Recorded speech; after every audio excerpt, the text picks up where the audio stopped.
India Legal presents Courts Roundup.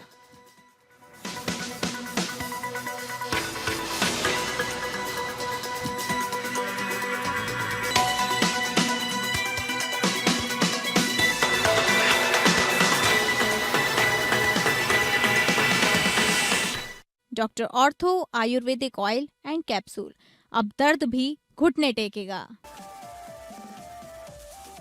पश्चिम बंगाल चुनाव बाद हिंसा मामले पर ममता बनर्जी ने वकील का गाउन पहन नागरिकों की सुरक्षा की गुहार लगाई।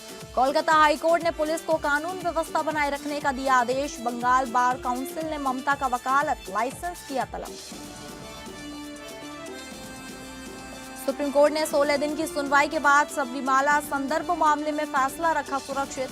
मामला भारत में धार्मिक स्वतंत्रता के दायरे से जुड़े 7 बड़े कानूनी सवालों पर है।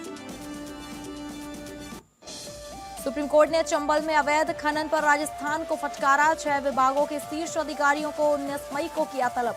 घड़ियाल समेत लुप्त प्राय प्रजातियों पर खतरे को लेकर चिंता जताई। एनएचएआई को पक्षकार बनाकर पुल सुरक्षा पर हलफनामा मांगा।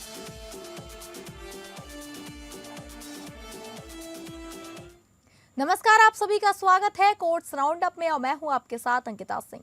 अगले आधे घंटे हम सुप्रीम कोर्ट, हाई कोर्ट और तमाम निचली अदालतों की खबरों को आपके सामने रखेंगे। तो शुरू करते हैं courts round up. India Legal presents Courts Roundup.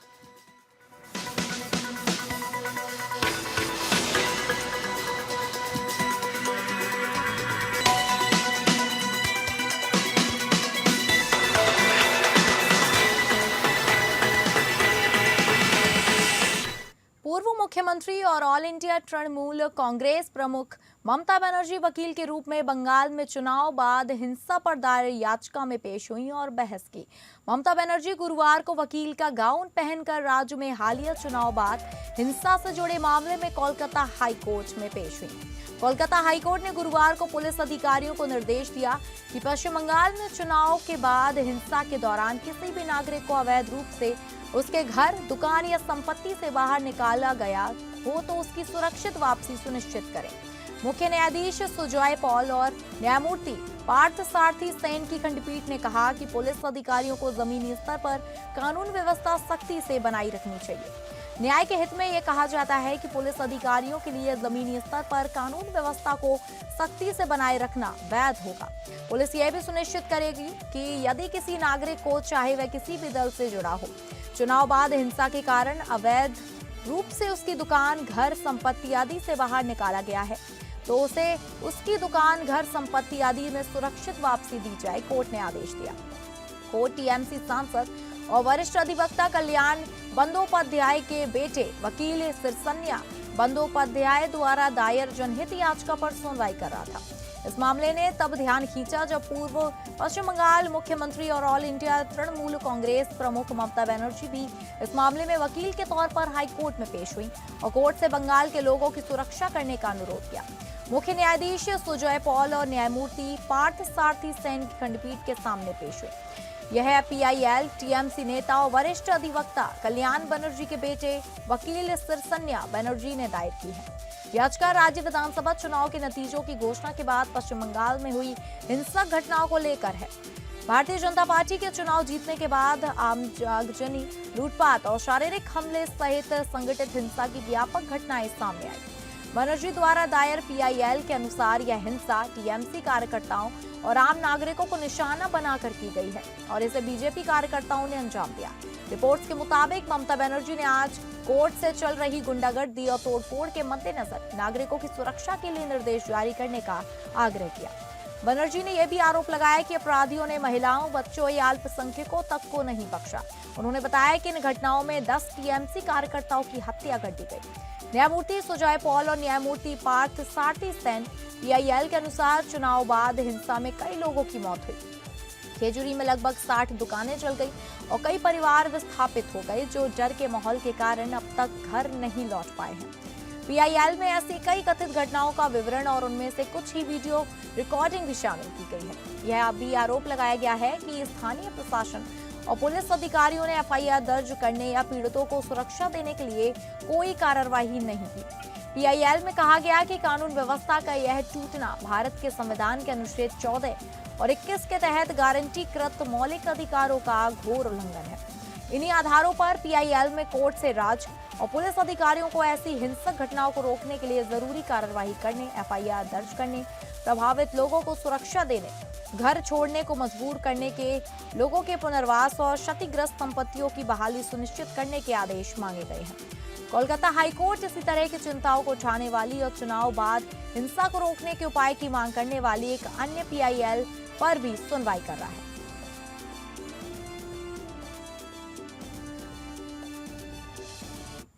Supreme court ने राष्ट्रीय चंबल सेंचुरी के अंदर अवैध रेत खनन को लेकर राजस्थान राज्य पर कड़ी फटकार लगाई। कोर्ट ने अतिरिक्त मुख्य सचिव गृह, खनन, वित्त, वन, पर्यावरण, परिवहन और सड़क सुरक्षा विभागों के प्रमुख सचिवों को 19 मई को व्यक्तिगत रूप से कोर्ट में पेश रहने का निर्देश दिया। जस्टिस विक्रमनाथ और जस्टिस संदीप मेहता की बेंच ने घड़ियाल समेत लुप्तप्राय प्रजातियों के लिए खतरा बन रहे अवैध खनन से निपटने के लिए पहले के निर्देशों को लागू करने के लिए उठाए गए कदमों और समय सीमा का विवरण देते हुए व्यक्तिगत अनुपालन हलफनामे भी मांगे। यह आदेश राजस्थान, मध्य प्रदेश और उत्तर प्रदेश में अवैध रेत खनन पर कोर्ट द्वारा शुरू किए गए स्वतः संज्ञान मामले में पारित किया गया। कोर्ट ने पहले विभिन्न राज्य अधिकारियों को फटकार लगाते हुए कहा था कि चंबल क्षेत्र में बड़े पैमाने पर रेत खनन जारी रहने के बावजूद वे आंख बंद करके झूठ बोल रहे हैं। जस्टिस विक्रमनाथ और जस्टिस संदीप मेहता गुरुवार को पारित अपने आदेश में कोर्ट ने राजस्थान परिवहन और सड़क सुरक्षा विभाग को यह बताने का भी निर्देश दिया कि क्षेत्र में गैर पंजीकृत खनन वाहन कैसे चल रहे हैं और क्या दोषी अधिकारियों के खिलाफ कोई कार्रवाई की गई है। कोर्ट ने खनन क्षेत्रों में कथित तौर पर स्वतंत्र रूप से चल रहे अज्ञात ट्रैक्टरों और वाहनों पर चिंता जताई और खनन सामग्री के अवैध परिवहन को रोकने के लिए निवारक उपायों का विवरण मांगा। गौरतलब है कि कोर्ट ने भारतीय राष्ट्रीय राजमार्ग प्राधिकरण को भी मामले में पक्षकार बनाया और उससे अवैध खनन क्षेत्रों के पास पुल संरचनाओं की सुरक्षा पर विस्तृत हलफनामा दाखिल करने को कहा। साथ ही ये भी पूछा कि खनन और परिवहन गतिविधियों की रियल टाइम निगरानी के लिए सीसीटीवी कैमरे क्यों नहीं लगाए जाने चाहिए।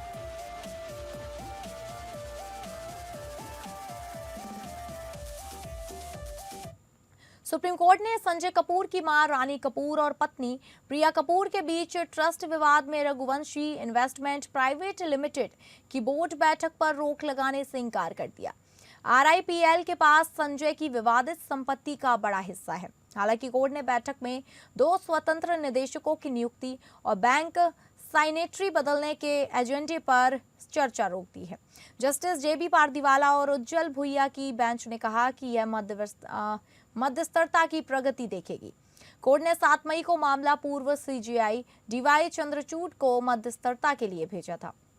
बेंच ने कहा प्रतिवादी ऐसा कुछ न करे जिससे मध्यस्थता प्रभावित हो। विवाद खत्म करना सभी के हित में है, वरना लंबी लड़ाई होगी। 80 वर्षीय रानी कपूर का हवाला देते हुए कोर्ट ने टिप्पणी की, हम खाली हाथ आए खाली हाथ जाएंगे, हम सिर्फ आत्मा लेकर जाते हैं, भारी मन से मनस्य कोई पास ना जाए, सुलझाने की इच्छा होनी चाहिए। रानी कपूर ने आरोप लगाया कि आरके फैमिली ट्रस्ट या रानी कपूर फैमिली ट्रस्ट नामक फर्जी दस्तावेज ने उन्हें विरासत से वंचित किया गया। ट्रस्ट में उन्हें सेल्टर ट्रस्टी दिखाकर प्रिया कपूर और अन्य को एकमात्र लाभार्थी बना दिया गया। रानी का दावा है कि 2017 में स्ट्रोक के बाद बेटे संजय और बहू प्रिया ने उनकी स्थिति का फायदा उठाकर बिना सहमति संपत्ति ट्रस्ट में ट्रांसफर कर दी। उनसे खाली कागजों पर साइन करवाए गए। रानी के वकील नवीन पहावा ने कहा कि बोर्ड मीटिंग उन्हें पूरी तरह डुबोने के लिए बुलाई गई थी। उन्होंने बताया कि उनकी बहुमत शेयर होल्डिंग पीछे ट्रस्ट में डाल दी गई। वहीं कपिल सिब्बल ने कहा कि आरबीआई ने 21 मई तक 2 स्वतंत्र निदेशक नियुक्त करने को कहा था। इस पर कोर्ट ने कहा कि आरबीआई के निर्देशों पर जोर देने की जरूरत नहीं है। सुप्रीम कोर्ट ने आरआईपीएल की बोर्ड बैठक पर पूरी तरह रोक लगाने से इंकार कर दिया। हालांकि उसने निर्देश दिया कि 2 स्वतंत्र निदेशकों की नियुक्ति और बैंक खातों के हस्तांतरणकर्ताओं में बदलाव बैठक में इन मुद्दों पर चर्चा नहीं की जानी चाहिए। कोर्ट ने यह भी कहा कि मध्यस्थता प्रक्रिया के दौरान जरूरी हद तक आरबीआई के निर्देशों और वैधानिक अनुपालन की शर्तों पर अस्थायी रूप से जोर नहीं दिया जाएगा। यह मामला पूर्व मुख्य न्यायाधीश डीवाई चंद्रचूड़ के सामने मध्यस्थता के अधीन जारी है। पिछले साल जून में संजय कुमार की मौत के बाद विवाद बढ़ा। रानी ने आरोप लगाया कि प्रिया ने सोना ग्रुप की कंपनियों पर नियंत्रण कर लिया और संपत्ति का बड़ा हिस्सा प्रिया व बच्चों को चला गया। दिल्ली हाईकोर्ट में भी केस लंबित है। वही मामले पर ज्यादा जानकारी देंगी इंडिया लीगल रिसर्चर जोया जिया अंसारी। जोया, क्या जानकारी है आपके पास? आज मैं एक इम्पॉर्टेंट केस के बारे में बात करना चाहूँगी। सुप्रीम कोर्ट ऑफ इंडिया में चल रहा है जो ये case late businessman Sanjay Kapoor की प्रॉपर्टी और फैमिली ट्रस्ट से जुड़ा हुआ है। उनकी मां रानी कपूर ने आरोप लगाया है कि उनकी जानकारी के बिना उनके शेयर्स और प्रॉपर्टी ट्रस्ट में ट्रांसफर कर दिए गए। उनका कहना है कि उनकी तबीयत और उम्र का फायदा उठाया गया है। सुप्रीम कोर्ट ने फैमिली को कहा कि डिस्प्यूट को और बढ़ाने के बजाय मिल बैठकर सॉल्यूशन निकालना चाहिए। कोर्ट ने एक बहुत गहरी बात कही, हम सब खाली हाथ आए हैं और खाली हाथ ही जाएंगे। कोर्ट ने कंपनी की मीटिंग को पूरी तरह नहीं रोका, लेकिन कुछ इम्पोर्टेंट फैसलों पर रोक लगा दी ताकि मीडिएशन और बातचीत शांति से हो सके। ये केस सिर्फ प्रॉपर्टी का नहीं है, बल्कि परिवार के भरोसे, रिश्ते और न्याय का भी है। Thank you. ठीक है, धन्यवाद जोया आपका जानकारी देने के लिए। सुप्रीम कोर्ट ने गुरुवार को सबरीमाला संदर्भ मामले में फैसला सुरक्षित रख लिया। यह मामला भारत में धार्मिक स्वतंत्रता के दायरे से जुड़े 7 बड़े कानूनी सवालों पर है। चीफ जस्टिस सूर्यकांत और जस्टिस बीवी नागरत्ना, MM सुंदरेश, एहसानुद्दीन अमानुल्ला, अरविंद कुमार, ऑक्सटीन जॉर्ज मसी, प्रसन्ना बी वराले, R महादेवन और जयमाल्य बागची की 9 जजों की बेंच ने 16 दिन सुनवाई की। पहली सुनवाई 7 अप्रैल को हुई थी। यह मामला 2018 के उस फैसले से जुड़ा है जिसमें कोर्ट ने केरल के सबरीमाला मंदिर में सभी उम्र की महिलाओं को प्रवेश की इजाजत दे दी है। इससे मासिक धर्म की उम्र की महिलाओं पर लगी रोक खत्म हो गई थी। नवंबर 2019 में सुप्रीम कोर्ट ने पुनर्विचार याचिकाओं पर फैसला नहीं दिया, बल्कि अनुच्छेद 25, 26 और 14 के बीच टकराव पर 7 बड़े सवाल तय किए और बड़ी बेंच को भेजे। आज वरिष्ठ वकील मुकुल रोहतगी ने कहा कि पारसियों में अब बहिष्कार की प्रथा नहीं है। गोपाल सुब्रमण्यम ने कहा कि अनुच्छेद 25 और 26 के तहत न्यायिक दखल का दायरा सीमित है। राजीव धवन ने अनिवार्य धार्मिक प्रथा टेस्ट का विरोध किया। जस्टिस नागरत्ना ने कहा कि ERP टेस्ट का इस्तेमाल सिर्फ ये कहने के लिए हो कि प्रथा धार्मिक है, न कि उसे खत्म करने के लिए। एमिकस के परमेश्वर ने धार्मिक संप्रदाय को व्यापक भारतीय अर्थ देने की बात कही। अंत में SG तुषार मेहता ने एमिकस पर आपत्ति जताने पर राजीव धवन की आलोचना की।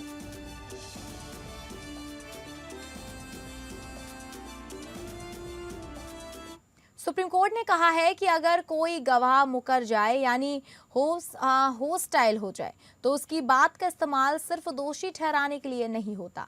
अगर वह बात दूसरे सबूतों से मेल खाती है तो उसी से आरोपी को बरी भी किया जा सकता है। इसी नियम के आधार पर कोर्ट ने SC/ST वर्ग के एक शख्स की हत्या के आरोपी को बरी कर दिया। क्या था पूरा मामला, आपको बता दें। तेलंगाना के रंगारेड्डी जिले में 12 मई 2023 को शिवाशंकर की हत्या हुई थी। आरोप था कि तलारी नरेश ने पत्थर मारकर उसकी जान ले ली। ट्रायल कोर्ट ने नरेश को उम्र कैद दी। IPC की धारा 302, 323 और SC/ST एक्ट के तहत सजा सुनाई गई। तेलंगाना हाईकोर्ट ने भी 4 फरवरी 2025 को यह सजा सही मानी। इसके बाद नरेश सुप्रीम कोर्ट आया। अब पुलिस के पक्ष पर नजर डालें तो पुलिस ने कहा कि शिवाशंकर 14 फरवरी 2013 को नरेश की 18 साल की बहन को लेकर भाग गया था। गांव में पंचायत बैठी, तय हुआ कि शिवा गांव छोड़ देगा और लड़की अपने घर रहेगी। बाद में शिवा एक दोस्त की शादी में गांव आया। सुबह नरेश के घर के पास दोनों में झगड़ा हुआ। नरेश ने पत्थर से मारा। अस्पताल ले जाते समय शिवा की मौत हो गई। अब आइए समझे कि सुप्रीम कोर्ट ने क्यों बरी किया। जस्टिस प्रशांत किशोर मिश्रा और जस्टिस NV अंजारिया की बेंच ने कहा कि पुलिस का पूरा केस ही टूट गया। केस के मुख्य गवाह कोर्ट में पलट गए, उन्हें होस्टाइल घोषित किया गया। सबने अलग अलग बात कही। ये भी साफ नहीं हुआ कि हत्या हुई कहाँ। जब जगह ही पता ना चले तो केस कैसे चलेगा। पुलिस ने कहा कि हमला मेन रोड पर हुआ जहां दिन रात ट्रक चलते हैं, पास में पत्थर की खदानें हैं। इतनी भीड़ वाली जगह पर हत्या हुई, फिर भी पुलिस एक भी राहगीर को गवाह नहीं लाई। कोर्ट ने कहा कि इस वजह से घटना पर भरोसा करना मुश्किल है। कोर्ट ने कहा जैसे होस्टाइल गवाह की बात से सजा हो सकती है, वैसे ही उससे बरी भी किया जा सकता है। अगर होस्टाइल गवाह की बात दूसरे सबूतों के साथ सच लगती है तो उससे पुलिस का केस कमजोर होता है और आरोपी को बरी किया जा सकता है। कोर्ट ने फैसले में कहा कि सबूत कमजोर और एक दूसरे के खिलाफ है, पुलिस अपना केस साबित नहीं कर पाई, इसलिए ट्रायल कोर्ट और हाई कोर्ट दोनों ने नरेश को सजा देकर गलती की। सुप्रीम कोर्ट ने सजा रद्द कर दी और नरेश को बरी कर दिया। आम आदमी पार्टी के मंत्री संजीव अरोड़ा ने पंजाब और हरियाणा हाई कोर्ट के सामने दलील दी कि ईडी द्वारा उनकी गिरफ्तारी अवैध है, क्योंकि एजेंसी ने गिरफ्तारी के लिए जरूरी प्रक्रिया का पालन नहीं किया। मुख्य न्यायाधीश शील नागू और न्यायमूर्ति संजीव बेरी की खंडपीठ ने सामने मनी लॉन्ड्रिंग केस में ईडी द्वारा अरोड़ा की गिरफ्तारी को चुनौती देने वाली याचिका पर सुनवाई के दौरान यह दलील दी गई। आप मंत्री संजीव अरोड़ा को ईडी ने 9 मई को मनी लॉन्ड्रिंग केस में गिरफ्तार किया। आरोप है कि उनकी कंपनी हैम्स्टन इकाई रियल्टी ने मोबाइल फोन की फर्जी खरीद और निर्यात किया। वहीं ईडी कहती है कि असल में कोई माल गया ही नहीं, बस कागजों में विदेश से भारत पैसा लाया गया। अरोड़ा ने पंजाब हरियाणा हाई कोर्ट में कहा कि उनकी गिरफ्तारी गलत तरीके से हुई है। उनके वकील पुनीत बाली ने कोर्ट में 3 बड़े सवाल उठाए। 35 मिनट में 17 पेज कैसे टाइप हुए? अरोड़ा ने दोपहर 3:25 पर बयान दिया कि 4 बजे उन्हें गिरफ्तार कर लिया गया। वकील बोले ईडी के स्टेनो को अवार्ड दो जिसने 35 मिनट में 17 पेज टाइप कर दिया। इसका मतलब है कि गिरफ्तारी के कागज पहले से ही तैयार थे। सुबह 7 बजे से ही घर में बंद थे। ईडी की टीम सुबह 7 बजे मंत्री के घर पहुंची और उन्हें बाहर नहीं जाने दिया, लेकिन गिरफ्तारी शाम 4 बजे दिखाई दी। वकील ने कहा जिस समय रोक लिया वहीं गिरफ्तारी का समय होता है। रात 10:30 बजे जज के सामने पेश किया गया ताकि 24 घंटे का नियम ना टूटे। सारे लेन देन सही थे। बाली ने कहा कि सारी खरीद बिक्री बैंक के जरिए हुई, जीएसटी भरा गया, इनवॉइस और शिपिंग बिल सब है।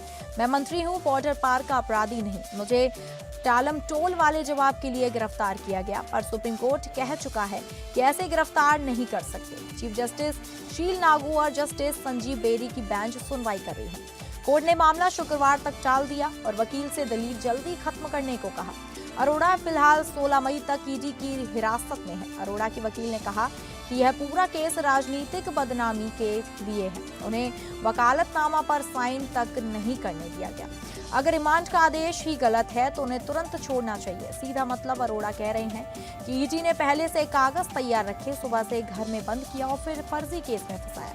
अब हाई कोर्ट तय करेगा कि गिरफ्तारी सही है या नहीं।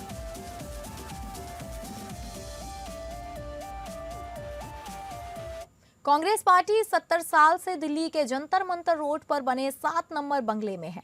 अब उसने दिल्ली हाई कोर्ट में केस किया है कि सरकार इस बंगले के कागज उसके नाम कर दे। कांग्रेस का दावा है कि सरकार ने 1956 में यह बंगला कांग्रेस को दिया था।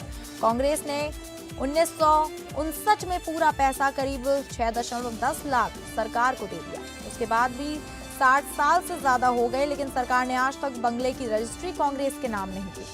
कांग्रेस का कहना है कि उसके पास सारे कागज हैं और आरटीआई से मिली सरकारी फाइल में भी लिखा है कि पैसा पूरा जमा है। वहीं कांग्रेस कोर्ट से क्या चाहती है? आपको बता दें, कांग्रेस के वकील अभिषेक मनु सिंघवी ने कहा, हम 70 साल से यहाँ हैं, जब तक केस चल रहा है सरकार यह बंगला किसी और को ना दे। कोर्ट ने कहा। जस्टिस पुरुषेंद्र कुमार गौरव ने कहा, पहले यह तय होगा कि यह केस चल भी सकता है या नहीं, उसके बाद ही हम कोई रोक लगाने पर सोचेंगे। कोर्ट ने केंद्र और दिल्ली सरकार से जवाब मांगा है और अगली सुनवाई सितंबर में होगी। कांग्रेस के मुताबिक पहले कुछ किराएदारों ने केस कर दिया था, फिर 1969 में कांग्रेस पार्टी 2 हिस्सों में बंट गई। इसी वजह से कागजी कार्रवाई अटक गई। 2014 में सुप्रीम कोर्ट ने माना कि आज की कांग्रेस की पुरानी कांग्रेस की असली वारिस है। मतलब कांग्रेस कह रही है कि पैसा भी दिया, कब्जा भी हमारा, अब कागज हमारे नाम करो। कोर्ट फिलहाल सिर्फ यह देख रहा है कि इस मांग पर सुनवाई हो भी सकती है या नहीं।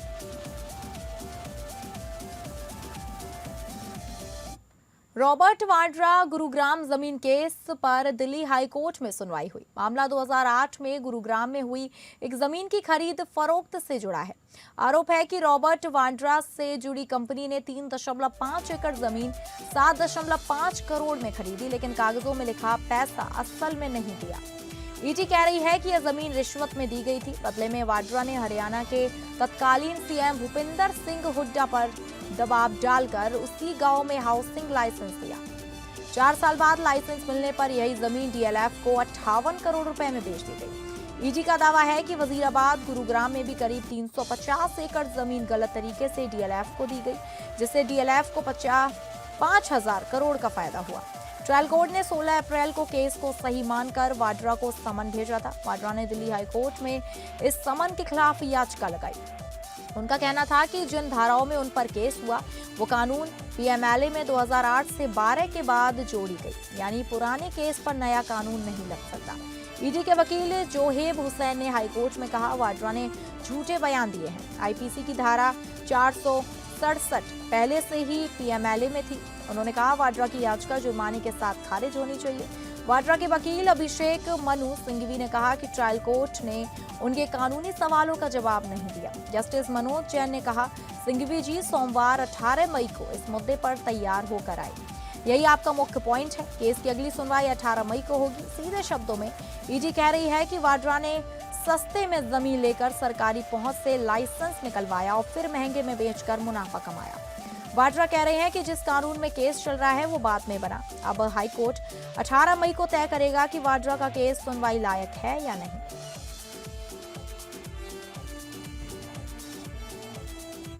आइए अब इंडिया लीगल वेब रिपोर्टर से समझे कि अल्पसंख्यक शैक्षणिक संस्थाओं के संवैधानिक हक क्या है।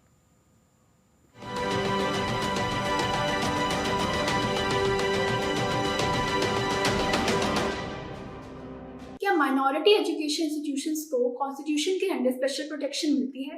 इंडियन कॉन्स्टिट्यूशन के अंदर आर्टिकल 29 और 30 रिलीजियस और लिंग्विस्टिक माइनॉरिटीज को अपनी लैंग्वेज, कल्चर और एजुकेशन इंस्टीट्यूशंस को प्रिजर्व और एडमिनिस्टर करने का राइट देते हैं। आर्टिकल 30 स्पेसिफिकली माइनॉरिटीज को अपने एजुकेशन इंस्टीट्यूशंस एस्टैब्लिश और मैनेज करने की कॉन्स्टिट्यूशनल फ्रीडम प्रोवाइड करता है ताकि उनकी आइडेंटिटी और एजुकेशन इंटरेस्ट सिक्योर रहे। लेकिन ये राइट्स एब्सोल्यूट नहीं है, क्योंकि इंस्टीट्यूशंस को इक्वालिटी, ट्रांसपेरेंसी और नॉन डिस्क्रिमिनेशन जैसे कॉन्स्टिट्यूशन वैल्यूज का भी ध्यान रखना होता है। हाल ही में दिल्ली हाई कोर्ट ने Ramniwas Singh versus Jamia Millia Islamia university and others case में जामिया मिलिया इस्लामिया यूनिवर्सिटी से रिस्पांस मांगा, जब एक पीआईएल में आउटसोर्स रिक्रूटमेंट्स में अलेजेड रिलीजियस डिस्क्रिमिनेशन के कंसर्न्स उठाए गए। पिटीशन में ये एलिगेशन था कि एक पर्टिकुलर कम्युनिटी को प्रेफरेंस दिया गया जो इक्वालिटी अपॉर्चुनिटी के प्रिंसिपल्स के कॉन्ट्ररी है। सिंपल शब्दों में कहें तो कॉन्स्टिट्यूशन राइट्स और कॉन्स्टिट्यूशन ड्यूटीज दोनों एक साथ चलते हैं। जहां एक तरफ माइनॉरिटी कॉन्स्टिट्यूशंस की ऑटोनॉमी प्रोटेक्ट करना जरूरी है, वहीं दूसरी तरफ फेयरनेस, इंक्लूसिविटी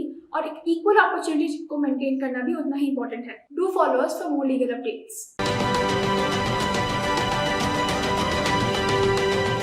तो फिलहाल कोर्ट्स राउंडअप में बस इतना ही। नमस्कार। India Legal presents Courts Roundup.